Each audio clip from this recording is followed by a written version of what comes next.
হযরতে সুলাইমান আলাইহিস সালাম যিনি পাখিদের ভাষা বুঝতেন, একটা পাখি হযরতে সুলাইমান আলাইহিস সালামের কাছে একদিন নালিশ করলেন যে আমার বাসার পাশের যে লোক বসবাস করে সে আমার ডিমগুলো খেয়ে ফেলে।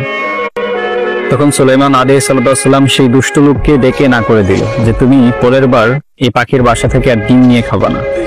কিন্তু সেই লোকটি সুলাইমান আলাইহিস সালামের কথা অমান্য করে আবারও ডিম খেয়ে ফেললো এবং পাখি পুনরায় আবার সুলাইমান আলাইহিস সালামের কাছে নালিশ করলো। তখন সুলাইমান আলাইহিস সালাম জিনকে নির্দেশ দিলেন যে আবার যখন সে ডিম আনতে যাবে তখন তোমরা তাকে ধাক্কা মেরে ফেলে দিবে নিচে। ঠিক কয়েকদিন পর আবারও পাখি ডিম পারলো এবং সেই লোক আবারও ডিম খাওয়ার জন্য যাচ্ছিল।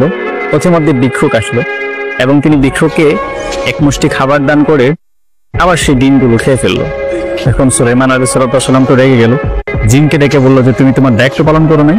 তখন জিন বলল যে আল্লাহর নবী, আমি গিয়েছিলাম আমার দায়িত্ব পালন করতে, তখন দেখলাম যে ডান এবং বাম দিক থেকে দুইজন ফেরেশতা এসে আমাকে ধরে ফেলেছে। তখন সুলাইমান আলাইহিস সালাম বলল যে তোমরা কি আর কোনো কিছু লক্ষ্য করেছো? তখন সেই জিন বলল সে ভিক্ষুককে খাবার দিয়েছিল।